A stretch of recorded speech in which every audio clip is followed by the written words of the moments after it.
Quem é que vai fazer a leitura? Dia 30/6, estamos em Atos, capítulo 15.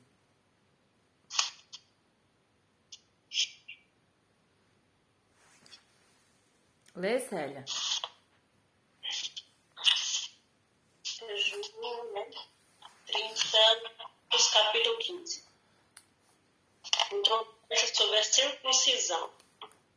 Então, alguns que tinham descido da Judéia ensinavam aos irmãos: se não vos circuncidardes, segundo o rito de Moisés, não podeis ser salvos. Tendo Paulo e Barnabé contenda e não pequena discussão com eles.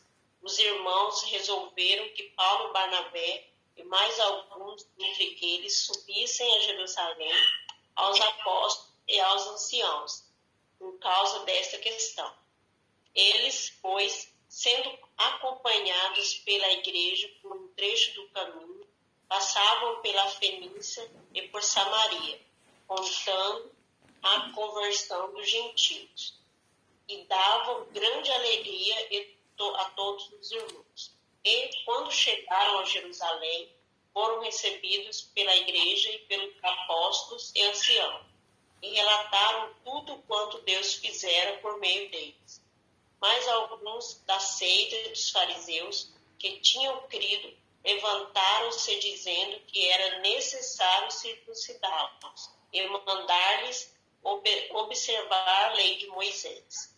Congregaram-se os apóstolos e os anciãos para considerar este assunto. E, havendo grande discussão, levantou-se Pedro e disse: irmãos, bem sabeis que já há muito tempo Deus me elegeu dentre vós, para que os gentios ouvissem da minha boca a palavra do Evangelho e crescem. E Deus, que conhece os corações, testemunhou a favor deles, dando-lhes o Espírito Santo, assim como a nós, e não fez distinção alguma entre eles e nós, purificando os corações pela fé.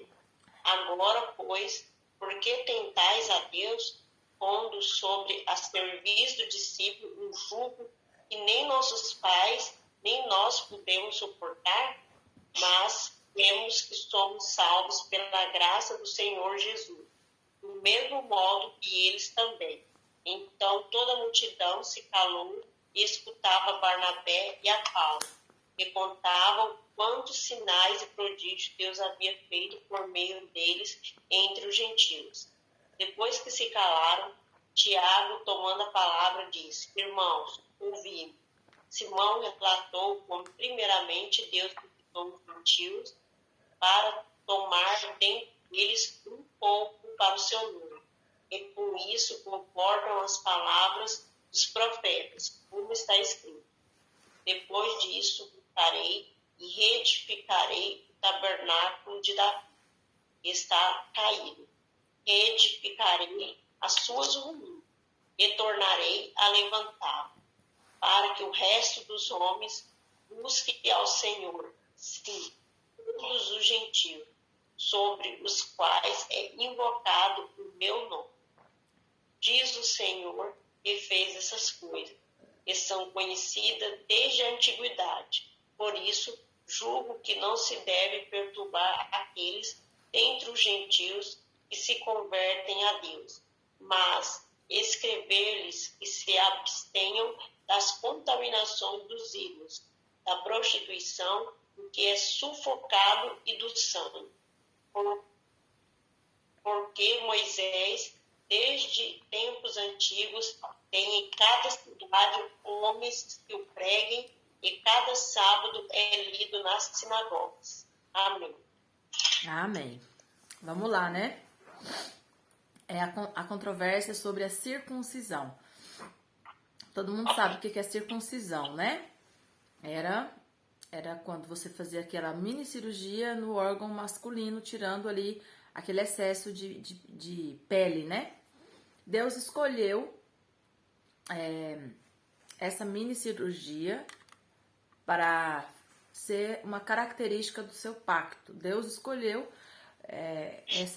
Circuncisão para caracterizar todos os homens que tinham uma aliança com ele. Não sei porquê, claro, né? A gente não sabe o que Deus pensa. Eu sei que um dos fatores é a saúde, né? Deve ter mais coisas relacionadas. Eu já li alguma coisa sobre isso, mas agora não me lembro. Mas o fato é que a lei de Moisés, ela era clara e objetiva em exigir do homem a circuncisão. E aí aqui a gente tem um clássico, né?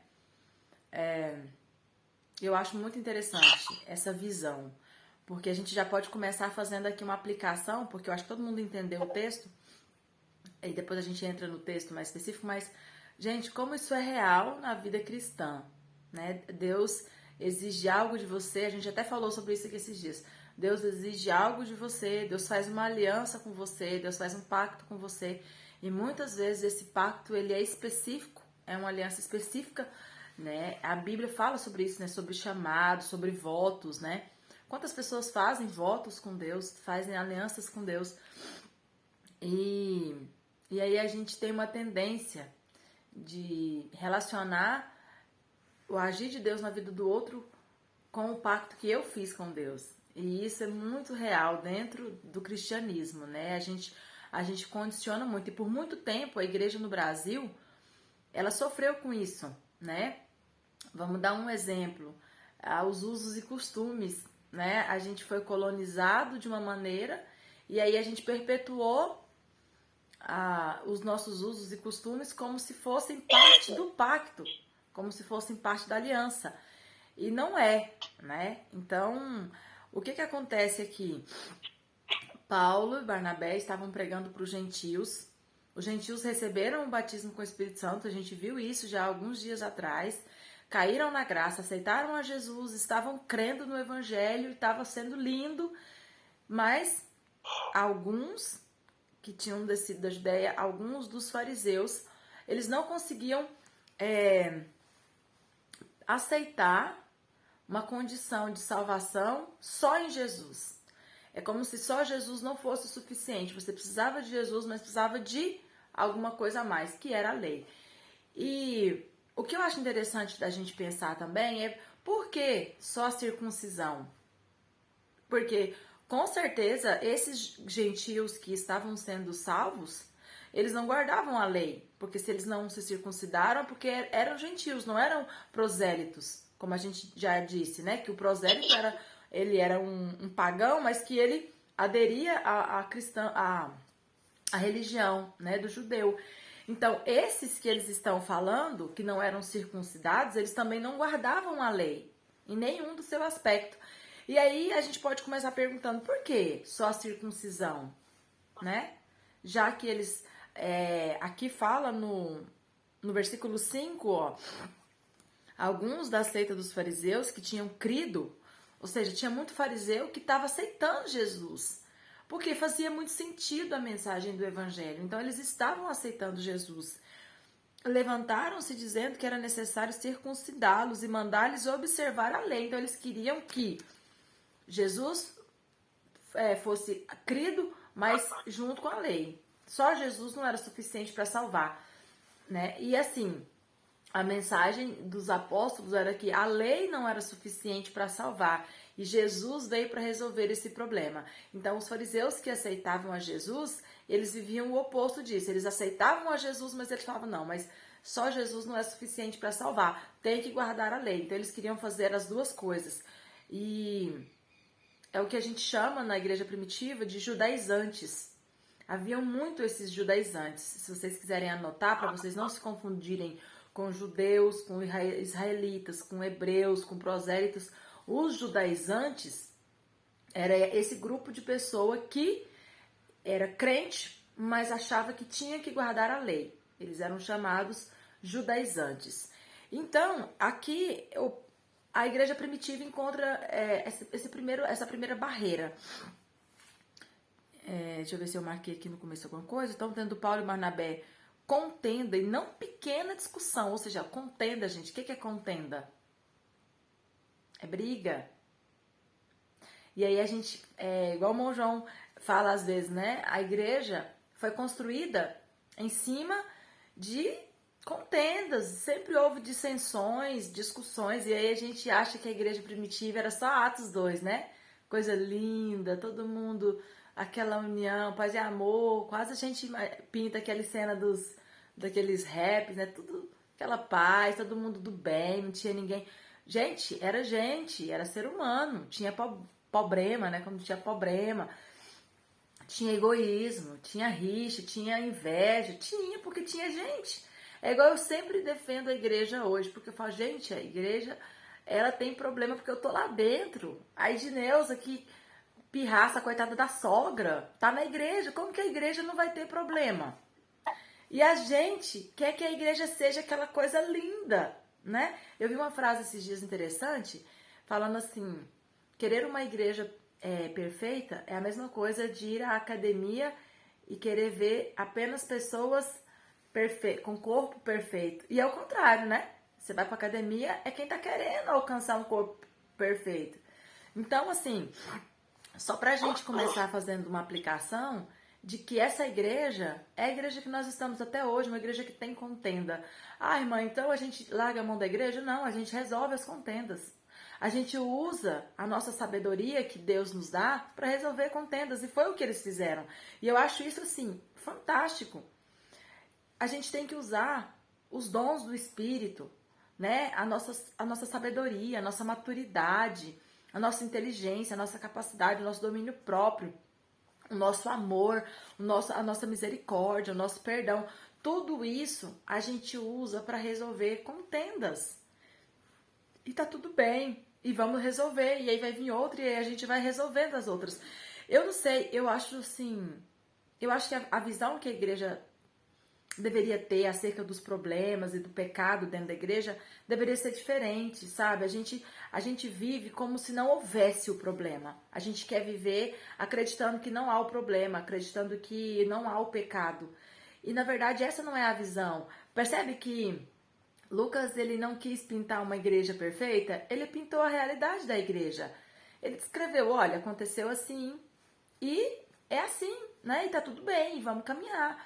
E sobre isso também eu fico vendo, né, pra gente ver quanto isso é sério. Esses dias eu tava tão incomodada porque com essas pandemias não tá tendo, assim, as pessoas ir na casa do outro, de chamar pra comer, né, de conviver. E essa convivência, por menor que seja, você consegue influenciar muitas pessoas. E em relação ao casamento, eu sei que tem muitas famílias muito machucadas dentro das igrejas, né? Muitos casamentos que estão muito machucados, estão assim, vivendo uma vida de muita derrota. E eu fico louca para de alguma forma tentar conviver, para tentar, sabe, de certa forma tentar influenciar e tentar fazer alguma coisa. E a gente percebe que hoje no cenário que a gente vive, não tem como fazer, né? Porque é tudo muito distante, você tem que viver distante, as pessoas estão se distanciando, né, por conta da pandemia. E isso acaba refletindo, né?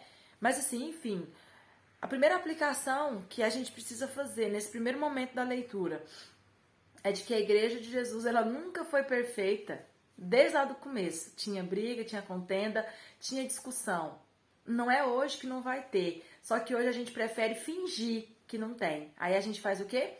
Um fala, todo mundo escuta, obedece, morre o assunto e tá resolvido. E eu acho que tinha que ser diferente, né? Tinham que ter mais reuniões, tinham que ter mais votações. Uma coisa que eu gosto muito na Igreja de Deus é o sistema de conselho, né? Que a gente tem essa liberdade para falar, para votar, né? A gente tem voz. Eu admiro muito isso na Igreja de Deus e não é toda igreja que é assim, viu, irmãos? Não é. Na maioria das igrejas não tem. O líder decide e está decidido, né? Tem as reuniões, mas as pessoas não têm o poder de voz que tem na Igreja de Deus. Isso é muito positivo. Continuando. Então, no versículo 7. Então, aqui no começo vocês entenderam, né? Teve dissensão e não foi pequena, a briga foi grande. Então, Paulo e Barnabé foram para Jerusalém para resolver esse problema, ok? No 7 fala assim: e aí eles se reuniram, congregaram-se. O que é congregar? É reunir. Então eles se reuniram com os apóstolos, os anciãos, que são os líderes das igrejas primitivas, para considerar esse assunto. Então eles falaram, vamos pensar, vamos debater.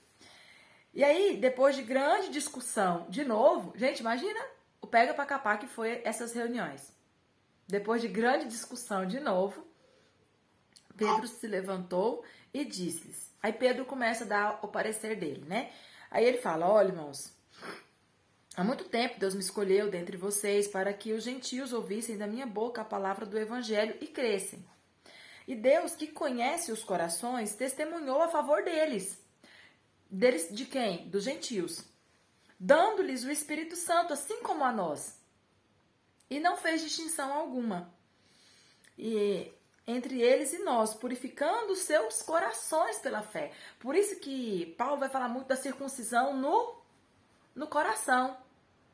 Por quê? Porque Pedro já começa aqui usando essa expressão e dizendo, olha, Deus purificou o coração deles. Era como se a circuncisão fosse um ritual de purificação. A gente sabe que fisiologicamente ela realmente é para isso. Ela torna o homem mais limpo, né? Em alguns aspectos. Então, Pedro está dizendo assim, olha, nós precisamos da circuncisão para ficarmos limpos. Eles já estão limpos no seu coração, sem a circuncisão. E aí, olha a linha de raciocínio de Pedro, que coisa linda. E ele vai dizer assim, agora, pois, por que vocês tentam a Deus, o 10, pondo sobre a cerviz dos discípulos um jugo que nem os nossos pais e nem nós podemos suportar? Cerviz é aqui, né? É o pescoço, a cacunda que a gente fala. A ideia de Pedro é como se você estivesse colocando um peso para dificultar, né, a caminhada. Então, aqui ele chega à conclusão de que a lei, guardar a lei, era algo tão difícil que nem eles conseguiam. Então, Pedro reconhece a hipocrisia, né, desses fariseus e daqueles que se dizem guardar a lei. Não que você devesse desistir, mas que você deveria ser sincero em admitir a sua falha. É igual hoje, irmãos, é igual ser cristão hoje. A gente fala muito sobre isso, que ninguém é perfeito, que todo mundo erra, e as pessoas têm dificuldade de assimilar isso. Então, o que é isso? O que é isso? Não que você vai desistir, então eu vou viver logo no pecado. Não, mas todos os dias você vai tentar de novo.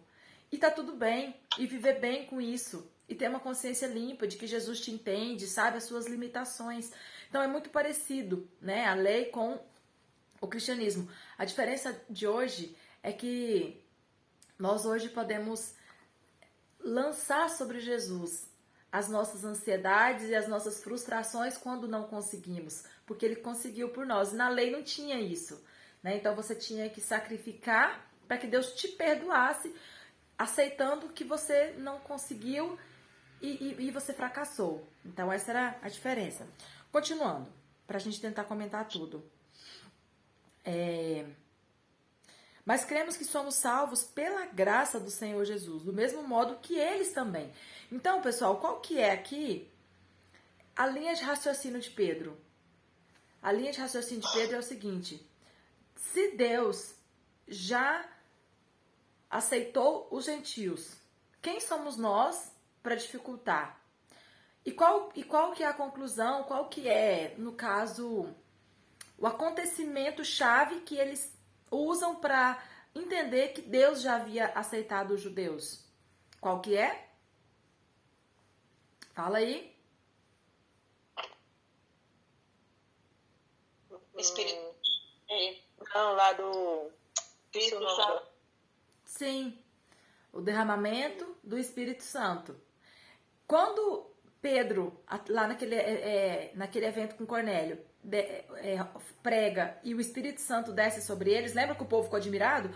Porque eles não esperavam que isso acontecesse. Porque pode ser que no fundo, eles também esperavam que aquelas pessoas que eram judias, para aceitar Jesus, tinham que passar a ser prosélitos, tinham que guardar a lei, se circuncidar, aceitar Jesus para receber a salvação e o Espírito Santo.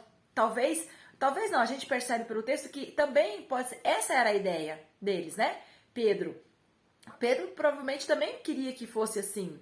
Ele queria que todos guardassem a lei e aceitassem Jesus. Era o combo perfeito para Pedro, né? Guardar a lei e aceitar Jesus. A lei apontava para Jesus, agora nós temos as duas, porque a lei era muito boa, muito perfeita. e Jesus vinha e completava essa lei. Só que Pedro, ele percebeu que para Deus não precisava.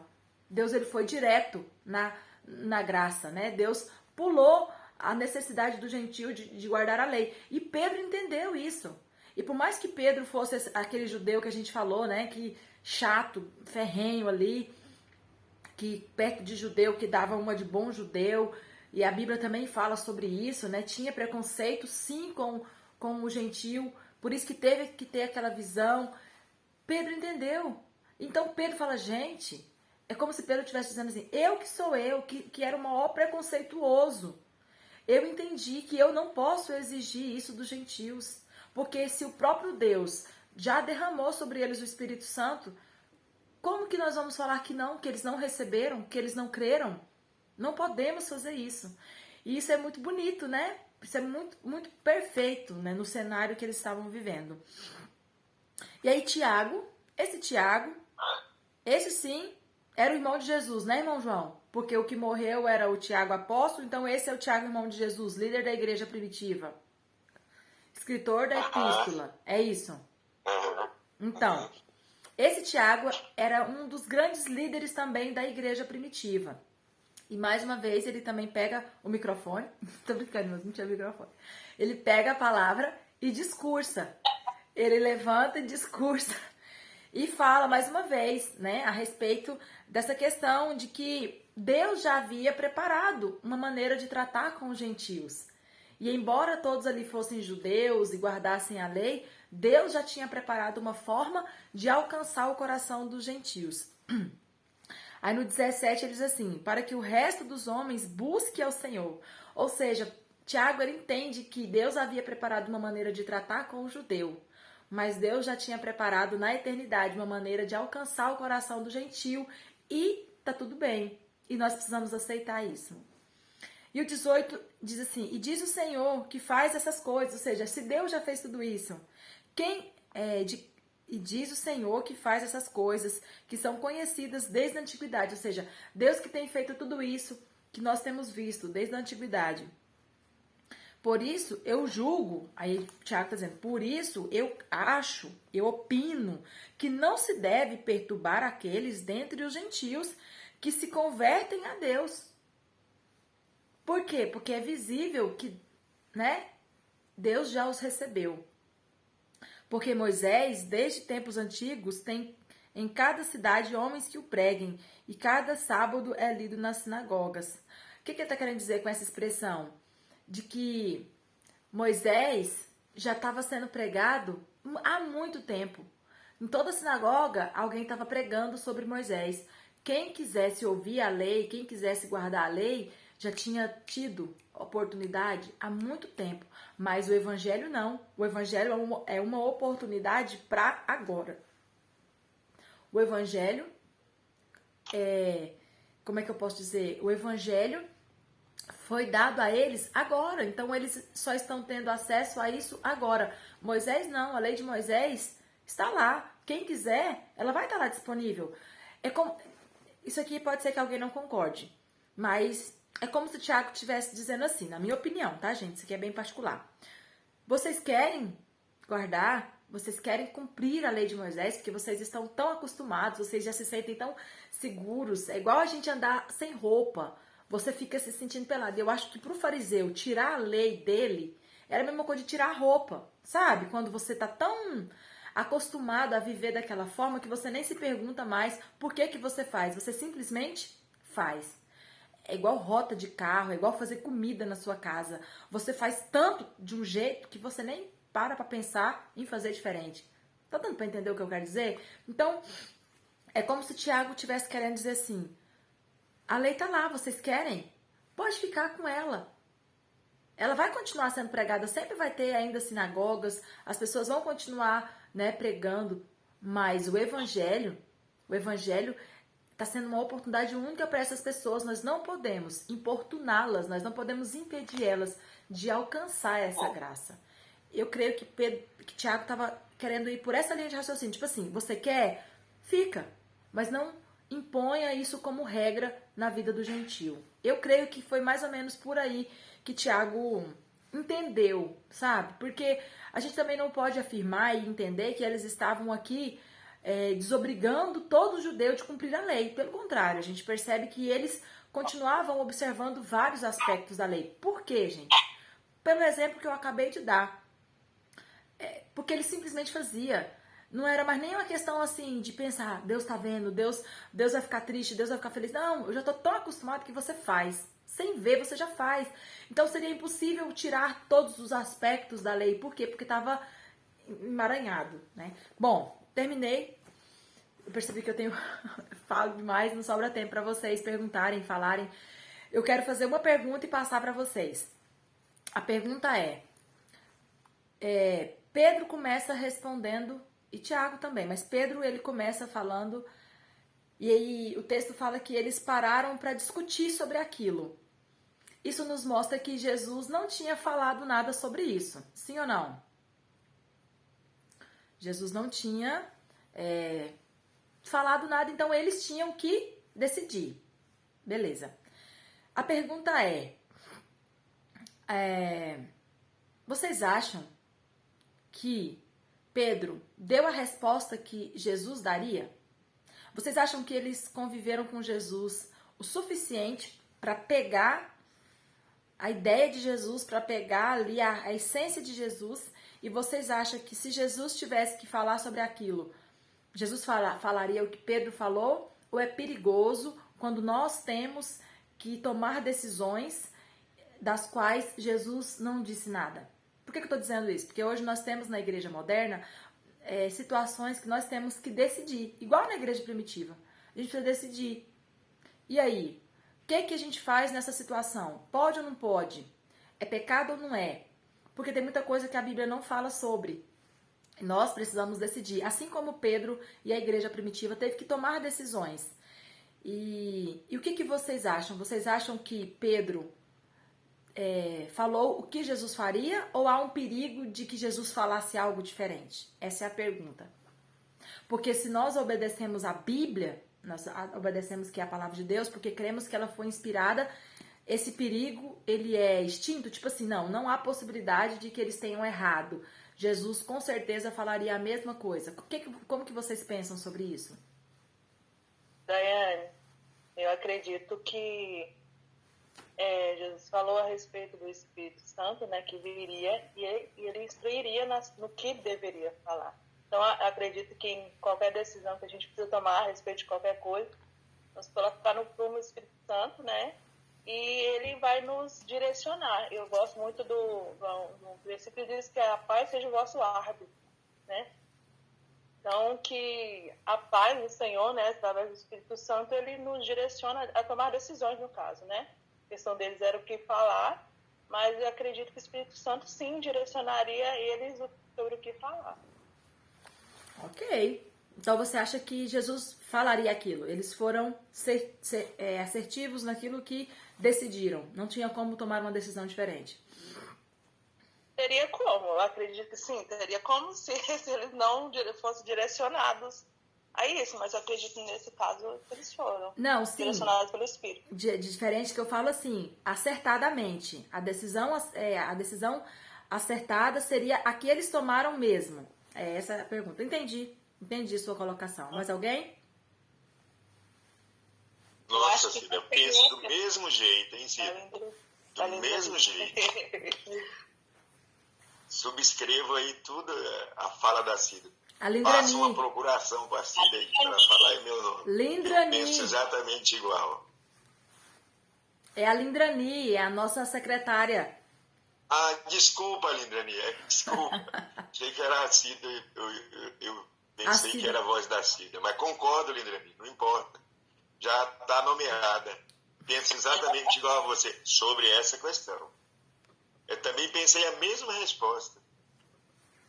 Mais alguém? Inclusive, essa é uma convicção muito particular minha, resultado das nossas conversas, viu?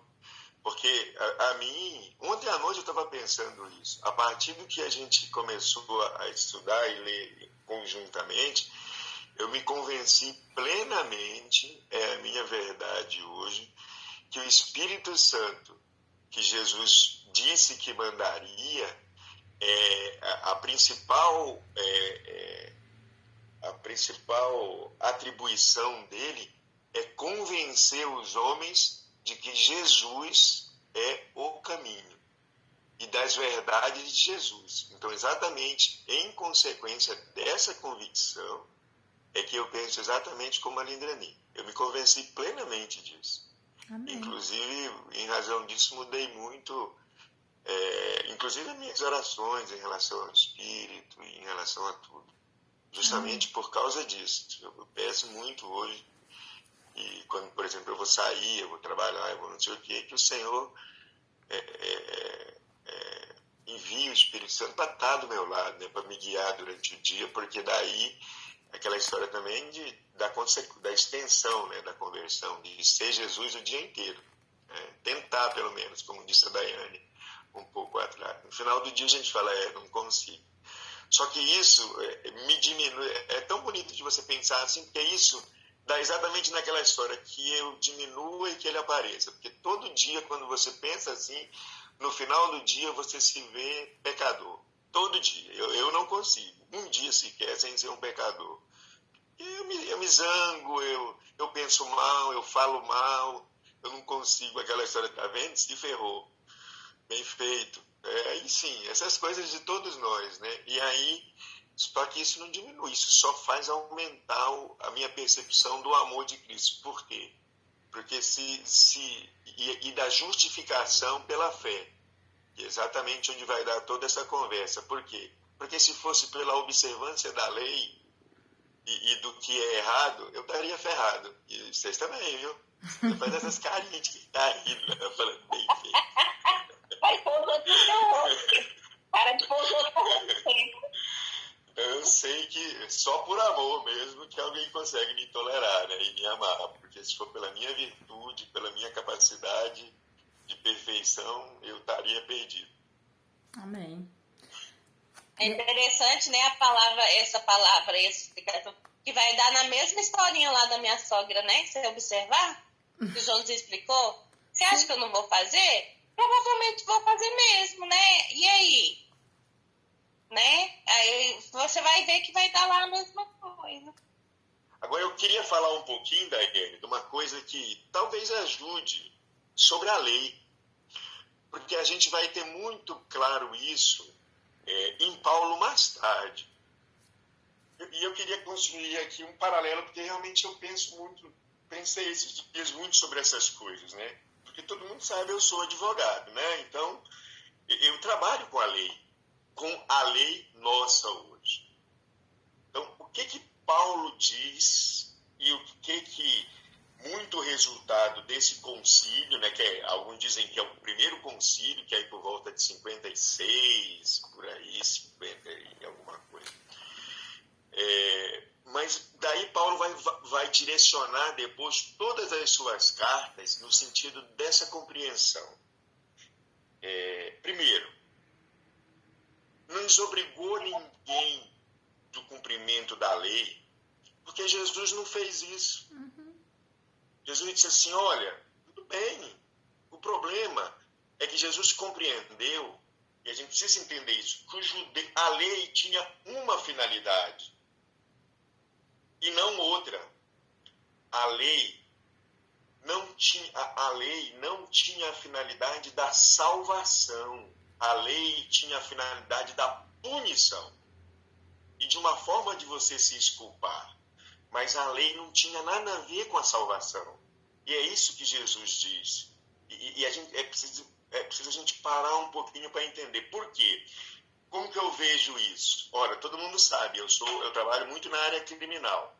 Então eu vejo, por exemplo, eu trabalho muito com pessoas que mataram outros. Eu faço muito tribunal do júri, eu defendo essas pessoas e tal.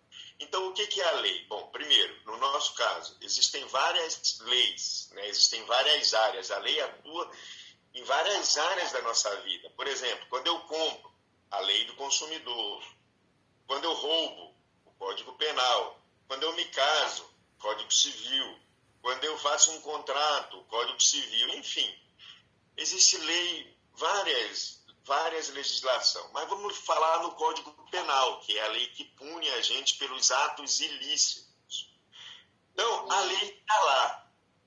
Qual que é o papel da lei? O papel da lei é dizer assim, olha, matar alguém, por exemplo, pena de 6 a 20 anos. Se você mata em determinadas circunstâncias, a pena vai de 12 a 30 anos. Beleza? A lei está lá, tá vendo? Ela vai me salvar? Observar a lei é deixar de matar alguém. Mas o que isso tem a ver com a minha salvação? Nada. Nada. Porque a lei está lá para me punir caso eu faça algo de errado, mas ela não tem nada a ver com a minha salvação. A lei por si só não salva. E aí, por si só, ela só. E a observância da lei não salva. E aí é que está. Jesus, qual que é o problema? É que o judeu, e é isso que a gente precisa entender, é que o judeu passou a entender que observar a lei só bastava. Entendeu? Lembra que a gente falou daquela historinha que o cara não mata mais, não rouba mais, não trai mais, mas ele odeia com toda a força do coração dele. Ele sussurra pecado, ele fala, ele deseja, ele consente com o pecado. Porque, veja, esses dias eu andei pensando muito nisso. E a gente deve vou até diminuir esse tom. Mas por quê? Porque às vezes você fica lembrando de certas coisas que você e que eu já fiz que eram erradas, e aquilo te dá um certo prazer de reviver aquilo. Ora, isso é consentir com o pecado, é ter alegria no pecado, é ter satisfação no pecado. Porque eu tenho que repugnar, eu posso ter errado, posso, mas eu tenho que repugnar com todas as forças do meu coração, quando convertido verdadeiramente, aquele erro. Ainda bem, Senhor, me perdoa. Eu sei que o Senhor já me perdoou, mas eu não posso ter satisfação no erro. Então, voltando, a lei, esse é o problema que Jesus viu. Ele falou assim, olha, não adianta observar formalmente a lei, que era do que eu falava agora. Eu estou igual o Paulo, falando muita coisa. Vai cair o tempo. Eu sei que é um raciocínio um pouco mais longo, mas vai acabar o tempo. Manda no grupo. Mas é isso, gente. A observância da lei por si só não salva, porque ela não tem essa finalidade. A finalidade da lei é punir. E é isso que eles vão dizer, falar assim, olha, não adianta observar a lei, ela não salva. Paulo vai dizer isso muito nas cartas. A lei não salva. O que salva é o nosso coração, a nossa postura. Deus não quer nada formal. Não, nada formal não serve a Deus. Aquela história vocês acham, eu tenho nojo quando vocês acendem os seus fogos e queimam sua gordura. Vocês acham agora que eu preciso cheirar gordura? Por favor. É justamente essa visão de uma lei do fazer e não do ser, né? E era o que mais entristecia o coração de Deus, né? Eles faziam, mas não eram. E a dificuldade que eles tinham era de entender isso, que tipo assim, não adiantava fazer, eles precisavam ser. A lei tinha esse objetivo, de levar eles a serem, né? A serem redimidos e não a sacrificar de maneira totalmente irresponsável, né? Ou sem se comprometer com aquele animal que estava sendo sacrificado. Bom, é isso. Deus abençoe. Amanhã a gente continua. Um abraço. Até amanhã.